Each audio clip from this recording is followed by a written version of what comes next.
الكريمة والأستاذ دكتور طلال على الدعوة الكريمة، ونرجو للمؤتمر كل التوفيق والنجاح. هنبتدي المؤتمر بتوبيك أونلاين لبروفيسور مايكل كراوينكل من جيرماني، عنوانها The Global Double Burden of Undernutrition and Caloric Overnutrition.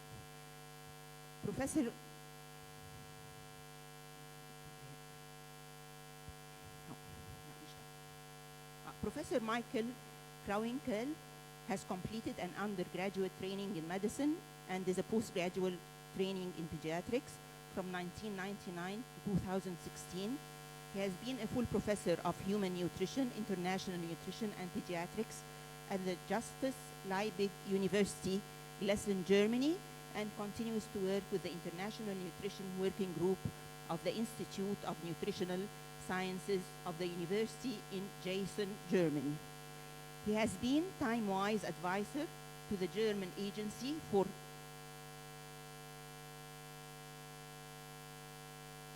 Technical Cooperation,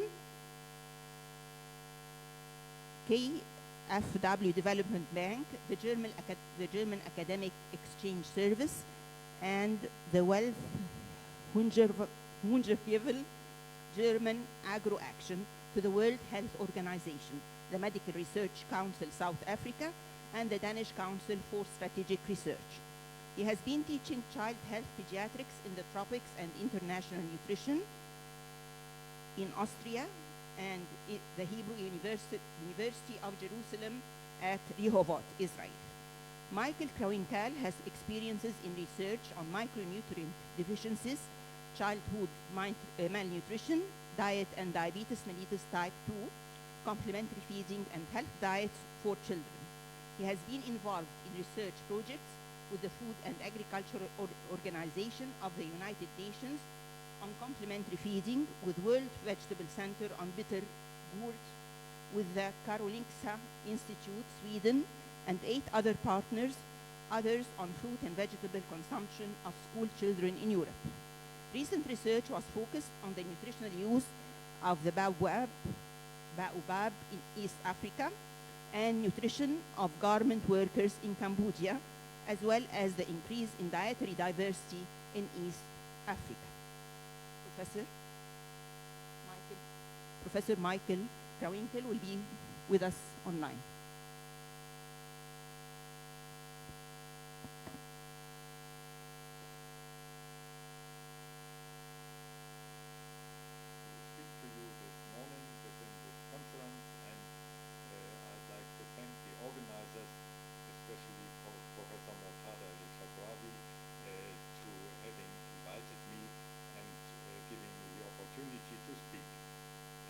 The global double burden of undernutrition and caloric overnutrition poses a special challenge to pediatrics worldwide. As you will see, all countries in the world are affected by one or the other or both forms of malnutrition, and it's really a challenge that we as pediatricians try to do something about it and to help our children. If you look at the figures from 2019 here on stunting, that is the delayed growth of children because of malnutrition, you see that almost all countries in the world are affected. Those are shaded in gray, did not provide current data, and therefore we don't know about the situation there. Globally, it affects 21.3% of children, and the range is between 2.6% in North America and 33.2% in South Asia. But you see the larger parts of Africa, Indonesia, the Indian subcontinent, the Yemen, and even parts of Eastern Europe are affected by this type of malnutrition, which does not only affect growth, but also the health of those children. If we look at the immediate causes of malnutrition, we look at food, And in terms of food, I don't want to focus here on quantities of food, but on the quality of the diet. Most of the children in the world are fed an inadequate diet. If you look at this diagram, you see 78% receive grains, 76% receive breast milk, but then on less than 50% receive dairy products or provitamin A rich fruits and vegetables. And when it comes to flesh foods, only 30% are calculated, and less than 30% for other fruits and vegetables, legumes or eggs. If we summarize worldwide, 60% of the children are not fed a nutrient-dense diet based on foods like eggs, meat or fish, and 46% of the children worldwide are not fed any fruits and vegetables. And fruits and vegetables are especially important, as we shall see a bit later, not only in preventing undernutrition, but also in preventing caloric overnutrition and overweight and obesity. If you look first at the determinants of severe acute malnutrition, the colleagues from Nepal put here together some data on the characteristics of the children, and the cases means children with severe acute malnutrition, and controls are healthy children and non-malnourished children. And you see, if you focus eventually only on these red framed data regarding the birth interval, in the group with severe acute malnutrition, 65.8% of the children had a birth interval of less than 24 months, and only 34% had a birth interval of more than 24 months, compared to the control group, where 31.5% had a birth interval under 24 months and 68.5% had a birth interval of over 24 months. As you see on the right side, this finding is highly significant, and I think we are well advised to support families and to inform families to having a longer birth interval between siblings can help to prevent severe acute malnutrition in the children. If we look at the initiation of breastfeeding here in the lower part of the diagram, you see in the group with severe acute malnutrition, 64.4% of the children have been breastfed after 1 hour from birth only, and only 35% received breast milk within the first hour of birth, compared to the non-malnourished group, where 32.2% received breastfeeding comparatively late after 1 hour from birth, compared to 67.8% receiving breastfeeding within the first hour after birth. This also affects the recommendation to feed colostrum as a very nutrient-dense and rich food. In the group with malnutrition, you see that 38.4 children did not receive breastfeeding, and 61.6% received breastfeeding. Sorry, not breastfeeding, but colostrum feeding. And in the comparative group, it was a smaller group who did not receive colostrum, and 78.8% of the children who received colostrum. So feeding colostrum is also something we should advise the midwives and the young mothers to give colostrum to their children in order to prevent severe acute malnutrition. If we look at the last slide from this study from Nepal, I'd like to focus your attention on the exclusive breastfeeding. And here you see in the group with severe acute malnutrition, 66.4% have been exclusively breastfed only shorter than 6 months or much longer than 6 months, and up to 6 months was 33.6%. And if you compare this to the healthy group and non-malnourished group, only 36.3% had this deviation from the WHO recommendation, and 63.7% of the children received up to 6 months exclusive breastfeeding. Exclusive breastfeeding is especially important, on one hand, to prevent infections in the gastrointestinal tract, and on the other hand, to trigger the immune system of the children regarding food allergy. We start to understand better that giving breast milk and introducing new foods is a preventative method against food allergy. With the next slide, I'd like to look with you at the role of the microbial composition of the gut in infants. You see here a number of relevant factors, genetic factors, complementary feeds, feeding practices, breastfeeding or formula milk, random exposure to microbes in the environment, the application of antibiotics, the mode of delivery, caesarean section or vaginal delivery, and the gestational age and maternal factors, which all influence the microbial composition of the gut in our infants. And this microbial composition is relevant for the development of the severe malnutrition. It has been shown by colleagues and published in the journal Nutrients in 2021. I'm sorry if you cannot read this here.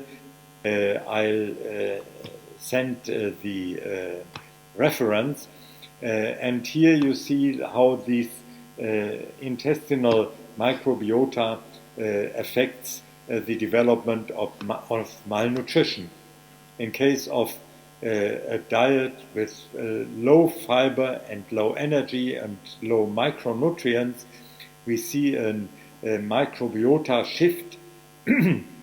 And this microbiota shift is that Bifidobacteria species, Ruminococcus species, Fecalibacteria prosnitzii, Lactobacillus species, Eubacteria species, and Lactobacillus mucosae go down, and on the other hand, Bacteroides species, Bilophila wurzwortha, Clostridia, Heterobacter, Streptococci, and Escherichia species go up.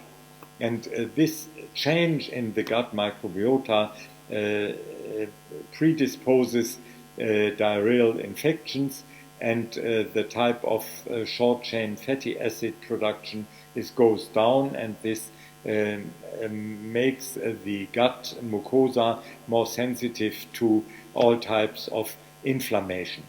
So it's only recently that our attention has been put more into that direction, and to consider the gut microbiota in the development of severe acute malnutrition beyond the deficit in food and nutrients and energy, which are causative to the development of childhood malnutrition as we knew before. Staying with this issue of the gut microbiota, I'd like also to share with you some knowledge on the different types of diet and their effect on gut microbiota. And if we look at this, we can see that the Mediterranean diet with lots of fruits and vegetables and olive oil promotes the development of a gut microbiota with Bifidobacteria, Bacteroides, Prevotella, and the Firmicutes go down, and that results in a higher production of short-chain fatty acids as acetate, butyrate, and propionate. On the other hand, a so-called Western diet, which is now much distributed and very common, not only in Western countries, but in many countries of the world, with a lot of sugar and a lot of fat and a lot of salt.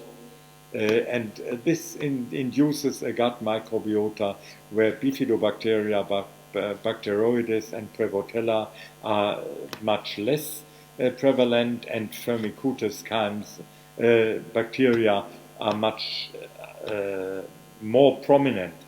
And this results in a much less production of short-chain fatty acids as acetate, butyrate, and propionate.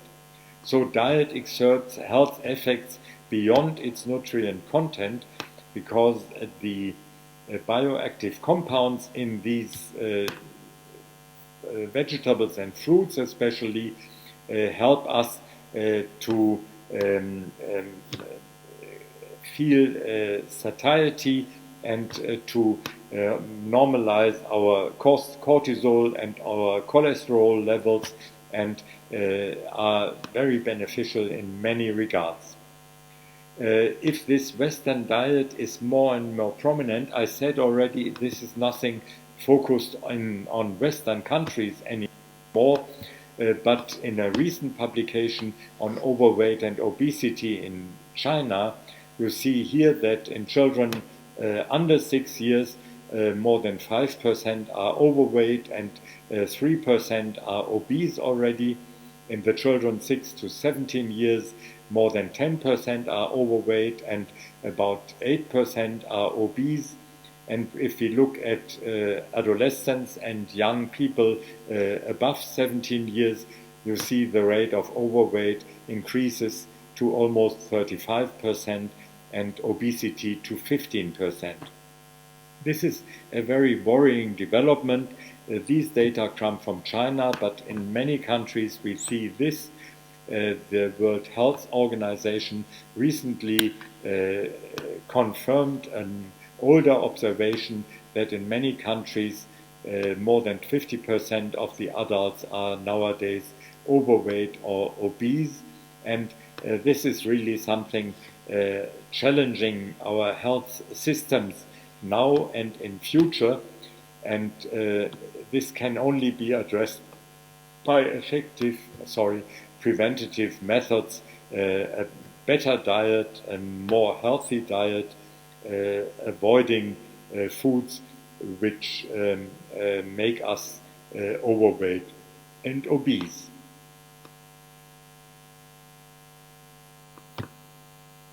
Here in a study on the cause of death in different age groups, I restricted it to children under 14 years. You see a comparison between 1990 and 2016 data. Here you have the age group 1 to 6 days, here 7 to 27 days, so this means the newborn period, and then 28 days to 364 days, this means the infantile period, and then 1 to 4 years the young children, 5 to 9 years the young school children, and 10 to 14 years the school children at around puberty.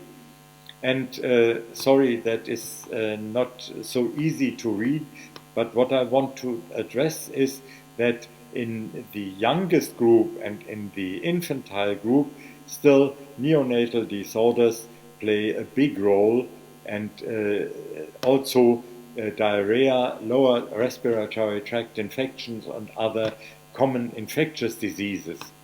As older the children grow, as more you see there are other disease groups coming in, which are indicated by the different colors in the columns, and you see that not only digestive diseases but also other non-communicable diseases become in and exert an effect in this group and in this group. And here this whole diagram refers to mortality, and therefore the impact of overweight and obesity is surely underestimated. But we see now, even in children and adolescents, chronic non-communicable diseases, which formerly have been seen only in older people, and that's really something we must get into the focus. It's not a specialty for endocrinologists only to deal with childhood diabetes, with hypertension and these conditions. And in an old conference many years back, the slogan was made that childhood can be prevention. And to consider childhood as prevention means that we have to address the diseases of the childhood age group as the diseases of the adults in later life. And this really makes it necessary to address the challenge of caloric overnutrition, besides the continued attention to caloric undernutrition. I'd like to conclude my considerations.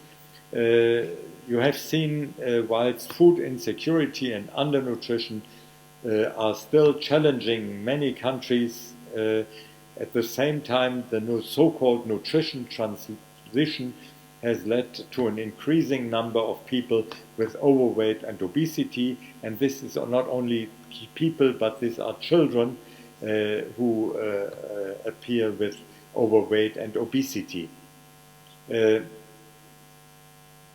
Children and adults are affected. In adults, we see much more than in children the rising prevalence of non-infectious chronic nutrition-related diseases, the so-called NCD, non-communicable diseases, every day. And this occurrence of non-infectious chronic and nutrition-related diseases does not stop at the level of diabetes mellitus type 2 or coronary heart disease, but these diseases progress, and in comparatively young adults we see diabetic retinopathy, nephropathy, angiopathy. We see stroke and myocardial infarction in comparatively young people who also have a higher risk to die from those conditions. And this really makes it necessary to use the period of childhood and infancy to prevent this development and to help people to feed their children healthy diets. Regarding overweight and obesity, two main drivers have been identified. Much of the data in this regard come from Barry Popkins in North Carolina in the US, who studied this extensively in many parts of the world, especially in the People's Republic of China. And he found that the consumption of oils and fats has massively increased as the prevalence of overweight and obesity. And second, the consumption of carbonated caloric drinks, for instance Coca-Cola, has become a normal behavior worldwide. Regarding oils and fats, if I go back to my experience, when I traveled through African countries 20 years back, most of the vegetables and most of the meat was rather cooked or grilled instead of fried. And now frying has become very common, and the use of oils and fats in this regard has increased a lot. And on the other hand, the country with the biggest challenge of overweight and obesity in young people is Mexico nowadays. And in Mexico, the consumption of carbonated caloric drinks is extremely high, and studies have shown us that even replacing part of these carbonated caloric drinks by plain water, by safe drinking water, has a big effect on the health of the people, on cholesterol levels, on the prevention of overweight and obesity. That means the challenge of the nutrition transition has two phases. It's an institutional challenge and an educational challenge. Producers and traders of high caloric drinks and oils and fats want us to eat and drink as much as we can to stimulate their business. Governments benefit from higher tax income, and we need to learn and to teach the families to limit this intake of energy from foods and drinks very much. And we need also to talk to our governments to restrict, for instance, sugar content in caloric drinks, or to put extra taxes on fats and oils in order to avoid the further development of overweight and obesity. With this short intervention, I hope I could raise your attention to this fact that nutritional challenges are manifold, that not always the individual family or the consumer can be blamed, but that also societies must decide which way they want to go, and societies must be made aware what costs it has and what risks it means to continue consuming in a way which is felt as very satisfying, but at the same time is bringing a big danger of chronic non-communicable diseases to all of us and restrict our life expectancy. At the same time, we cannot forget the children with malnutrition and need to think about improving their diets and making sure that enough food, of quality food, is available to them. Thank you very much for your attention. I'm ready to take your question during the Zoom meeting. Thank you, Professor Maichel. Shall we open the panel for discussion? Okay, I have one question, simple question. What's the difference between overweight and obesity?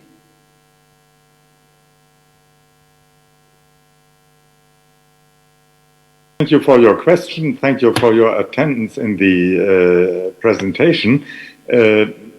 Overweight is affecting about 15% of the, if you look at the distribution of body weight in the population, and obesity is affecting about 95, above the 95%. So the last 5% are affected in terms of Z scores until if the body weight is above +3 standard deviations above the median, we call it obesity, and if it's above 2, we call it overweight.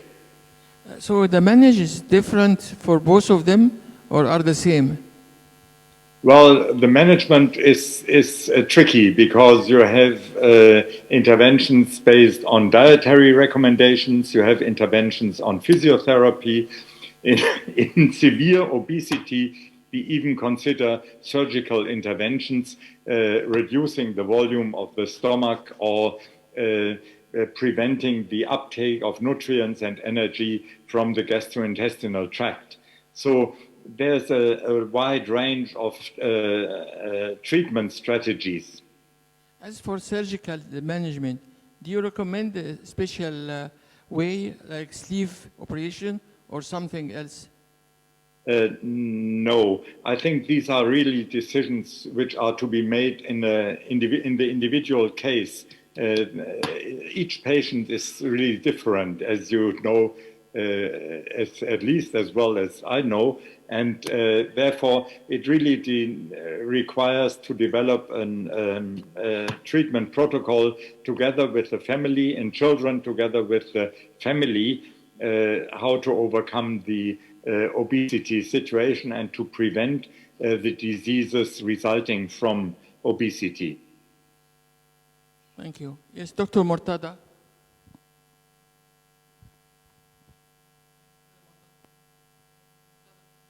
I can't hear you at the moment. I'm sorry.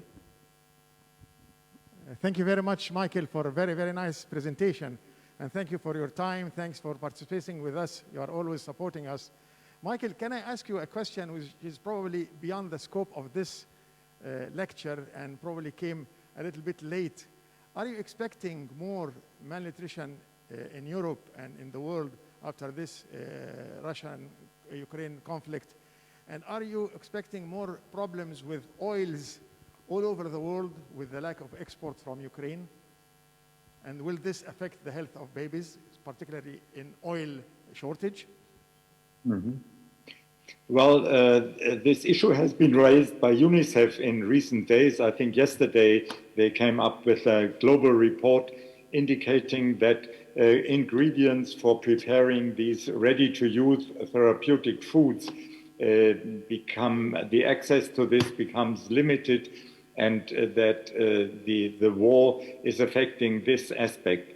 In general, I expect an impact of the war on urban populations and populations who are not able to grow food which they need on their own. You know, in sub-Saharan Africa, many people still rely on subsistence cropping, and they will not so much be affected. But if you consider urban situations, peri-urban situations, low social layers of the society without access to arable land, they will be definitely affected by the war and the economic crisis resulting from the war. What about the oil supply to the world? Will it affect the nutrition of people in general, particularly children? Well, the oil supply is affecting transport. I mean the food oil, not the petrol, not the gas. Oh, yeah. Okay. Yeah. Well, regarding food oil, I don't see this to a large extent, but it's hardly to predict it on a global level. Yes, to make such a specific prediction for oil. Well, I don't know, I must say. I'm not speaking about petroleum. No, about the edible oil. Thank you very much, Michael. Yes, you're welcome. Sorry that I can't fully answer. Thanks for sharing. Take care. Thank you. One more question. Thank you very much, Professor Maichel, for your eminent presentation. We all know that the long-term effects of the undernutrition as a burden on the lives of our children. Could you conclude for us the negative effects, the long-term negative effects of undernutrition on our children, and how could we rapidly supplement or prevent very early before the negative burden on their lives? Mm-hmm. Well, it's quite a complex question, as the impact of the malnutrition on the brain development and the psychomotor and mental development is very complex. For the most severe cases of malnutrition, WHO has suggested for the immediate stabilization protocol a so-called step 9, that is psychomotor promotion. And if this can be realized very early in the management of severe malnutrition, probably most of the effects of malnutrition on the brain are preventable, because the flexibility of our brain is very big. And even if there's a lack of nutrients and energy for a certain time, I'm rather optimistic to prevent this. But in many situations, we are not so, or the children are not so lucky to benefit from such programs. And there has been a recent survey, a review article last year indicating that long-term consequences of severe childhood malnutrition are heavy and are really affecting the children lifelong. I only can suggest to think beyond the immediate nutrition and health care aspects of the in the management of severe malnutrition, to consider this psychomotor stimulation. Let the children play, give them things they can handle, try to speak with them and train their language, and let them draw pictures or other stuff in order to keep the negative effects on the development at a minimum. Thank you very much, Professor Maichel. Question from Dr. Rashad. Good morning. Guten Morgen. Guten Morgen. Yeah, I would like to thank you. First of all, I would like to thank you about your elegant talk. But my question is about probiotics and the prebiotics, the role in the prevention and management of undernutrition, malnutrition, gastroenteritis, and whether to be given from natural sources is better or from medications. We have medications now, pure probiotics, and we have medications containing prebiotics, and even we have artificial milks containing both together. So what's your opinion about this subject? Well, I think this microbiota of the gut, we are learning about a lot about this in the development of malnutrition, maybe also in the development of overweight and obesity. This is an ongoing process. The most effective probiotic is the acid human milk oligosaccharides. They are I'm sorry, they are not probiotic, they are prebiotic, but they are the most effective in preventing disease in children and promoting the health. Therefore, it's a strong recommendation to work on breastfeeding and, if possible, exclusive breastfeeding for the first 6 months of life to provide these acidic human milk oligosaccharides to the babies, which are the most effective prebiotics. The food industry has tried to copy and to develop glucose-based and fructose-based oligosaccharides, but their clinical value, it's much lower than the value of the acidic human milk oligosaccharides. Regarding probiotics, so that's what I would like to say about the prebiotics. Regarding probiotics, we know very little about the application. We recommend yogurt as an dietary means in diarrhea cases, and in general, I recommend yogurt as a good component in a healthy diet, especially for children, and this may help in stabilizing the gut microbiota and prevent unintended health effects. Also, we have honey. Honey contains prebiotics, and we have drugs. We have medications to be bought from the pharmacy. Prebiotics or probiotics. Now I'd like to ask about the role of probiotics given as drugs. What do you think? I must say I don't have experience with that, and I know that there's a lot in the market. Yeah. But if you try to check for the scientific foundation of the application of probiotics